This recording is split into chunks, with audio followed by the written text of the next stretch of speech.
rico, pues que tenía más corderitas, ¿verdad? Y entonces se invita a comer, ¿verdad? A un invitado, y esta corderita vivía, dormía, sus dueños la querían tanto, pues esa persona pidió esa corderita, y entonces pues la sacrificaron, la mataron, se la comieron, y David expresa qué injusto eso que está sucediendo, ¿verdad?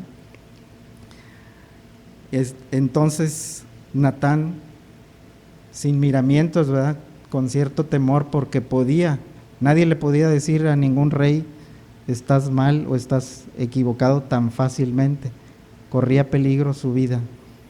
Pero Natán le dice directamente, y enviado por el Señor, ¿verdad?, tú eres aquel hombre. Y preguntó, ¿por qué has despreciado la palabra del Señor? David se quebranta y confiesa, he pecado contra el Señor.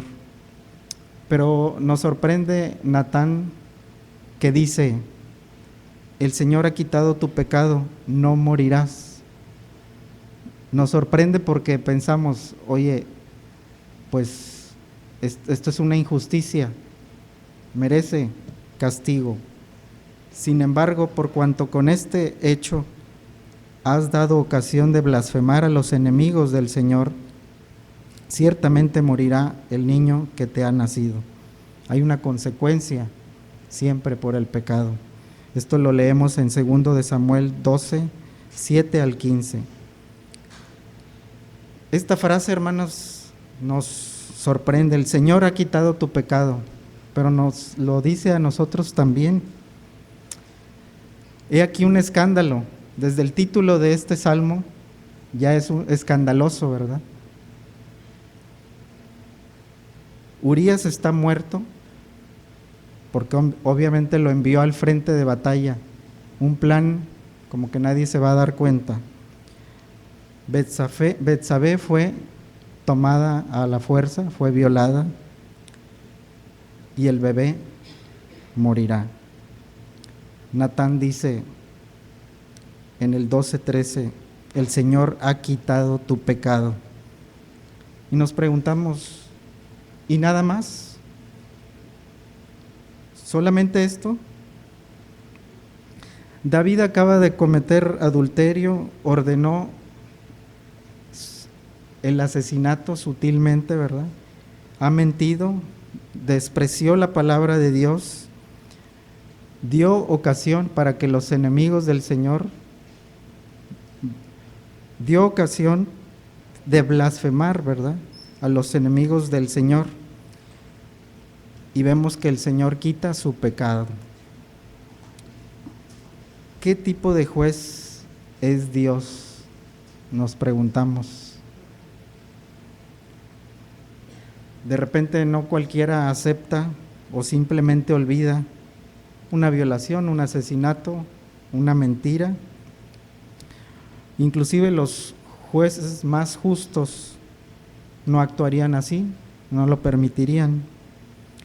Quizás nos sentimos perplejos, sentimos indignación por el comportamiento de Dios aquí, pero ya el apóstol Pablo en Romanos 8:1, ¿verdad?, junto con nosotros comparte esta indignación y explica cómo Dios podría ser únicamente el justo y el que justifica a violadores, a asesinos, ¿verdad?, a mentirosos, a aquellos que blasfeman en el nombre del Señor o que hacen blasfemar a otros acerca del Señor. Romanos 8:1 dice, ya no hay ninguna condenación para los que están unidos a Cristo. Y bueno, hay 4 respuestas de David a su pecado, que las vamos a ir viendo una por una. Volvemos a recordar también que el Salmo 51 es la forma en que piensa y siente el pueblo de Dios con relación a los horrores de su propio pecado. Este es un salmo que trata acerca de cómo sentirnos correctamente aplastados por nuestros pecados. Y vamos a exponer, trataré de guiarlos, hermanos, a través de estas 4 respuestas de David a su pecado. O sea, David responde de 4 maneras a su pecado. Número 1, se vuelve hacia Dios. Primero se vuelve hacia su única esperanza, la misericordia y amor de Dios. Vemos en el versículo 1: ten piedad de mí, oh Dios, conforme a tu misericordia, conforme a lo inmenso de tu compasión. Borra mis transgresiones. Esto es lo que ya se había prometido en Éxodo 34, 6, 7, que dice: el Señor, Dios compasivo y clemente, lento para la ira y abundante en misericordia y verdad, el que guarda misericordia a millares, el que perdona la iniquidad, la transgresión y el pecado, y que no tendrá por inocente al culpable. David sabía que había culpables que no serían perdonados, y había culpables que por alguna misteriosa obra de redención no serían tenidos por culpables, serían perdonados. La abundancia de la gracia, sorprendente gracia de Dios. Y el Salmo 51 es una manera de aferrarse a ese misterio de misericordia. Para nosotros se nos hace extraño. David veía a lo lejos a Cristo. Nosotros ya vemos a Cristo. Estamos a los pies de la cruz. Vemos el sacrificio perfecto, culminado de Cristo, ¿verdad? En ese sentido le llevamos la ventaja en el tiempo, ¿verdad? A David. David lo veía mesiánicamente y nosotros lo vemos culminado, es decir, se hizo. Pero también nos aferramos a la misericordia de la misma forma en que Él lo hizo. Lo primero que Él hace es volverse indefenso hacia la misericordia del amor de Dios. Hoy significa volvernos indefensos hacia Cristo. Ante el pecado somos vulnerables, somos indefensos y estamos expuestos ante Cristo, ¿verdad? ¿Qué hizo Adán y Eva cuando descubrieron que habían pecado? Se escondieron, ¿verdad? No quieren enfrentar a Dios. El segundo punto, ¿qué es lo que hace David? Ora para ser limpiado. Ora para ser limpiado de su pecado. Vemos el versículo 2 que dice: lávame por completo de mi maldad y límpiame de mi pecado. También el versículo 7 dice: purifícame con hisopo y seré limpio, lávame y seré más blanco que la nieve. Para entender un poco qué es el hisopo. El hisopo es una rama usada por los sacerdotes, o era usada por los sacerdotes para esparcir sangre sobre una casa, sobre un muro que tenía en su interior alguien enfermedad, a fin de declararla limpia. Esto lo vemos en Levítico 14, 51. David clama a Dios como a su sumo sacerdote, así como nosotros también entendemos ahora que Cristo es sacerdote, ¿verdad? Para que le perdone y le tenga como limpio de su pecado. Y me tomé el tiempo de ir al griego, aunque yo no soy nada experto en idiomas orientales. Dice borra, que es majá, que este término se usa para borrar una deuda acumulada. Lávame, que es kabaz, que es lavar por fricción. Me imagino el zacate o una escobetilla, ¿verdad? Y límpiame, que es rajatz, que significa enjuagar. Entonces, este lavamiento, ¿verdad?, que lo haga limpio, se refiere a estas tres palabras, que es una para borrar la deuda acumulada, otra para lavar bien con fricción, ¿verdad? Y otra que es enjuagar una y otra vez, de tal manera que esa limpieza es más blanca que la nieve, ¿verdad? Y es correcto que nosotros como cristianos también pidamos a Dios que nos limpie.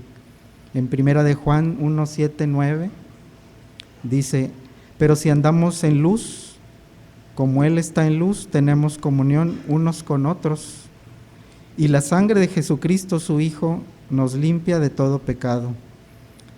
El versículo 9 dice: si confesamos nuestros pecados, Él es fiel y justo para perdonar nuestros pecados. ¿Y qué dice a continuación? Y limpiarnos de toda maldad. Cristo ha adquirido nuestro perdón, ha pagado todo el precio en la cruz con su sangre. Por ello, no implica que ya no debamos tampoco clamar a Cristo, ¿verdad? Este es el fundamento de nuestro clamor, ¿verdad?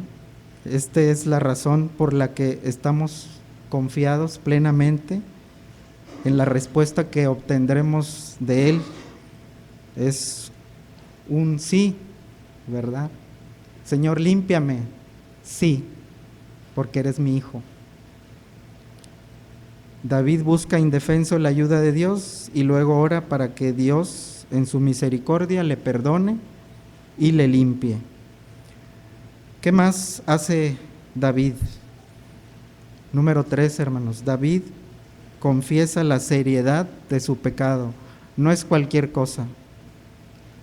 David confiesa al menos 5 formas en las que ha pecado de manera extremadamente seria. 1. Dice que no puede sacar el pecado de su mente. Está incrustado en su conciencia, dice el versículo 3, porque yo reconozco mis transgresiones y mi pecado está siempre delante de mí. Siempre está delante suyo, está dándole vueltas, ¿verdad? ¿Cuántas veces el Señor nos hace sentir esto, ¿verdad? Cuando pecamos y no podemos estar en paz. Y le estamos dando vueltas, ¿verdad? ¿Verdad? Mi pecado está siempre delante de mí. También dice que la inmensa pecaminosidad de su pecado ha sido solo contra Dios. Natán había dicho que David había despreciado a Dios y había provocado la blasfemia contra su palabra. Así que David dice en el versículo 4: contra ti solo he pecado y he hecho lo malo delante de tus ojos. Esto no significa que Betsabé, que Urías y el bebé no hayan sido dañados. Es terrible, ¿verdad? Herir al hombre es malo, pero ese horror contra el hombre comparado con el horror del pecado contra Dios es un ataque, es una ofensa a Dios. David lo admite de manera enfática y seria. Dice, contra ti solo he pecado. Ese sufrimiento debe de dolerle mucho, me imagino. David también vindica a Dios y no a sí mismo. No vemos a un David, bueno, es que pues los hombres nos llama la atención, o no, él no se autojustifica, no hay defensa por parte de él, no hay escape, no hay escapatoria. En el versículo 4 dice, de manera que eres justo cuando hablas y sin reproche cuando juzgas. Dios es el justificado, Dios queda sin culpa. Si Dios envía a David hacia el infierno, Dios sigue siendo justo, ¿verdad? Dios será inocente. Este es un arrepentimiento radical centrado en Dios, y así es como piensan y sienten los que han sido salvados. Dios haría justicia al maldecirme, y si aún estoy respirando, solo es por su misericordia, por su gracia, ¿verdad? Amén. Y si soy perdonado es pura misericordia comprada con sangre, sangre de Cristo. David vindica la justicia de Dios, no la suya.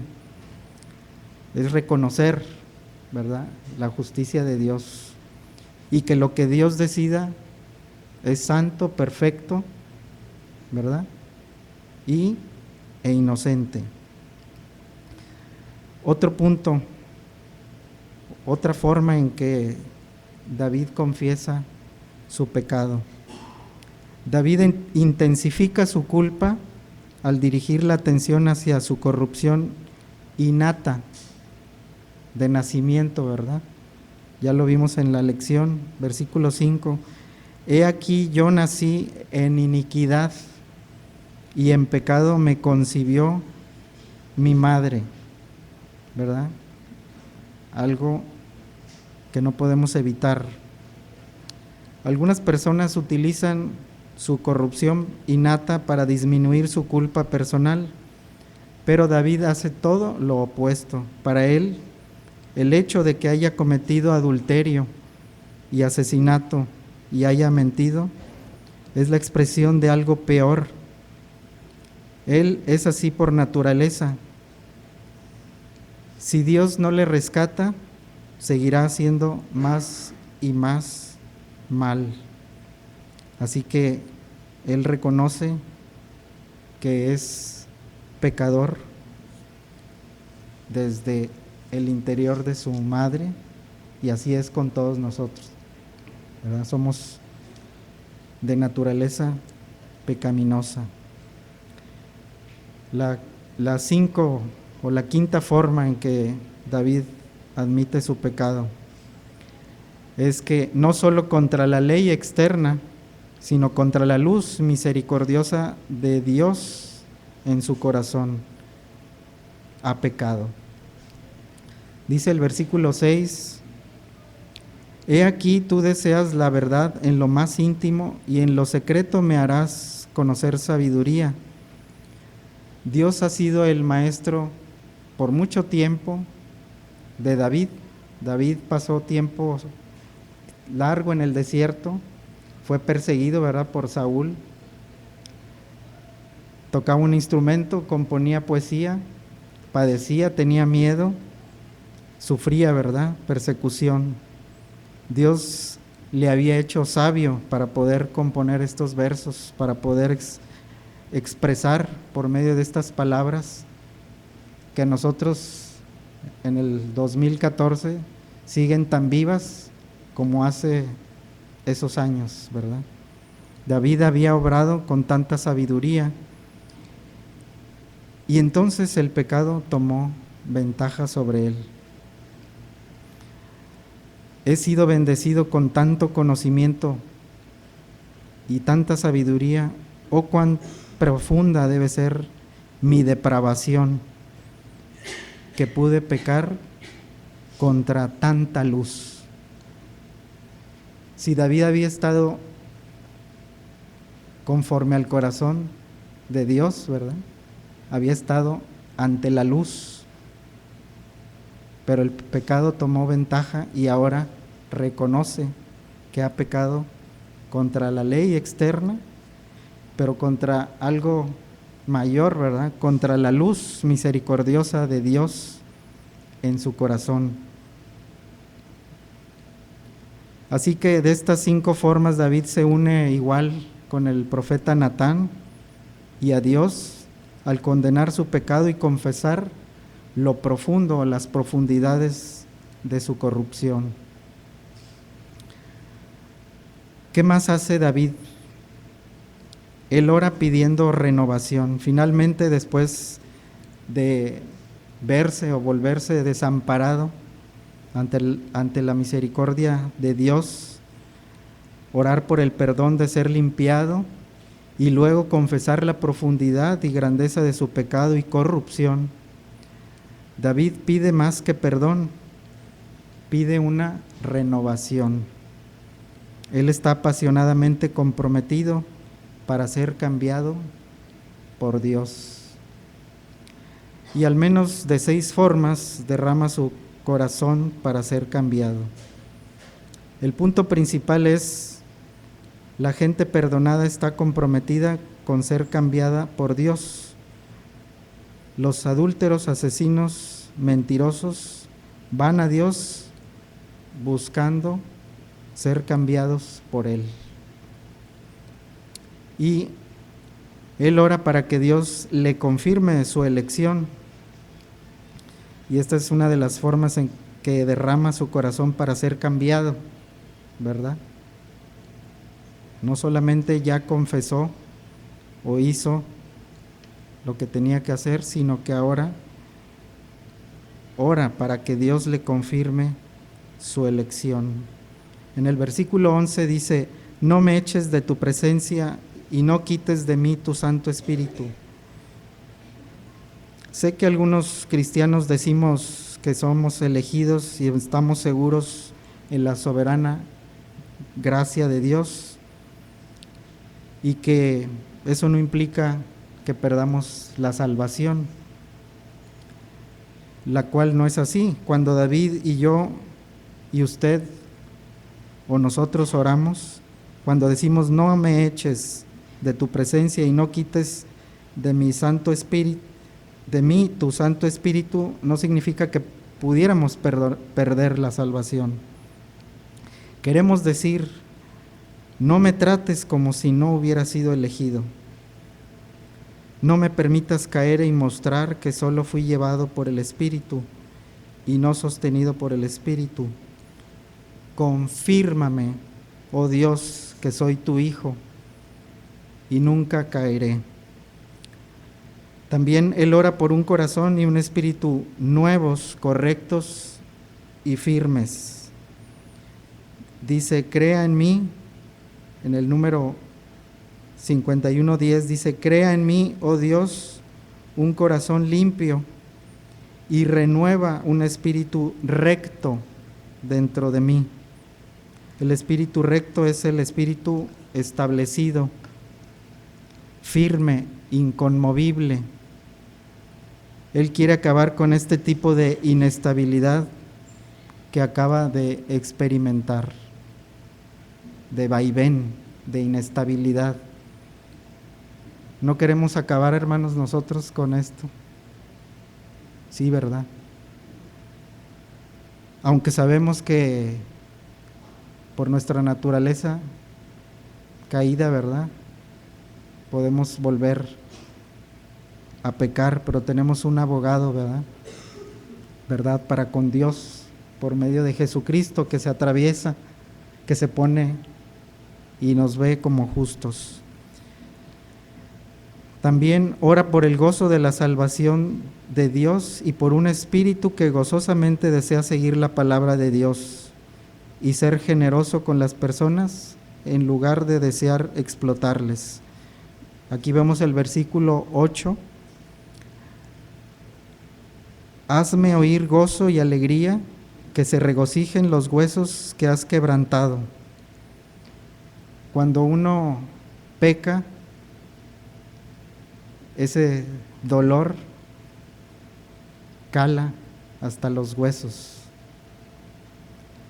Pero dice, hazme oír gozo y alegría. Dice el 12, devuélveme la alegría de tu salvación, que es un espíritu obediente, que un espíritu obediente me sostenga. Y nos llama la atención que en todo este pasaje no oímos nada acerca del sexo. ¿No es sorprendente que en ninguna parte de este salmo David haga una oración directa acerca del sexo? Todo comenzó con el sexo, llevándole al engaño, al asesinato. ¿O no fue así? Los que conocemos algo de psicoanálisis, sabemos que Sigmund Freud pudo haber pensado y pensó en su momento que todos nuestros problemas emocionales empiezan con el sexo. Está equivocado. David, hablando por Dios, no ve las cosas de esta manera. El pecado sexual, 2 puntos, el síntoma, no la enfermedad. Y aquí vienen unas preguntas de reflexión. ¿Por qué no está rogando por la abstinencia sexual David? ¿Por qué no está pidiendo para que los hombres le justifiquen? ¿Por qué no está orando para proteger sus ojos y para tener pensamientos libres de deseos sexuales? Señor, quítame las mujeres de enfrente. Señor, yo no quiero voltear a ver. Por ahí no es. Nos puede dar risa, pero es muy serio. Porque sabe que el pecado sexual es un síntoma, no la enfermedad. Las personas dan lugar, o podríamos dar lugar al pecado sexual, porque no tienen o no tenemos la plenitud del gozo y la alegría de Cristo. Sus espíritus, nuestros espíritus, no son firmes y estables, son inconstantes, están seducidos y se rinden porque Dios no tiene el lugar que le pertenece, que debiera tener, ¿verdad? Ponemos a Cristo, si lo vemos en nuestro corazón, del centro a una esquina o muy arrinconado. Constantemente estamos construyendo altares. Acabamos de destruir o quitar uno y ya estamos centrados en otro. Y esto no es exclusivo del sexo. Dios no tiene el lugar que debiera tener en sus pensamientos, en nuestros pensamientos y en nuestros sentimientos. David también sabía esto. David nos está mostrando por la manera en que ora cuál es la verdadera necesidad de los que pecan sexualmente. No hay una sola palabra en este salmo sobre el sexo. En lugar de eso, dice, hazme oír gozo y alegría, que se regocijen los huesos que has quebrantado. Restitúyeme el gozo de tu salvación y sosténme con un espíritu de poder. Vemos aquí la sabiduría profunda de David el salmista. También David pidió a Dios que su gozo sobreabundara en alabanzas. Me sorprende este salmo que no termina cuando pensamos que hasta ahí, para el grupo de alabanza. Dice el versículo 15, abre mis labios, oh Señor, para que mi boca anuncie tu alabanza. La alabanza es el resultado del gozo en Dios cuando se eliminan los obstáculos en el camino. Por eso está orando: oh Dios, vence todo lo que en mi vida mantiene mi corazón insensible. Y reflexiono acerca de este término de cauterización.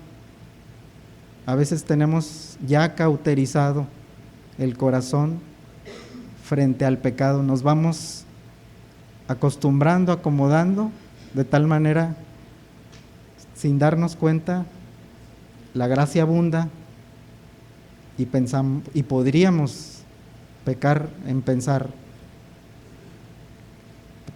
el pecado abunda, la gracia abunda. Pero es una equivocación. Oh Dios, vence todo lo que en mi vida mantiene mi corazón insensible y hace callar mi boca cuando debiera estar alabando. Haz que mi gozo sea irreprensible. También pide que el resultado final de todo lo sucedido, de todo lo que ha sucedido, sea una vida de evangelismo efectivo. La gran comisión, verso 13.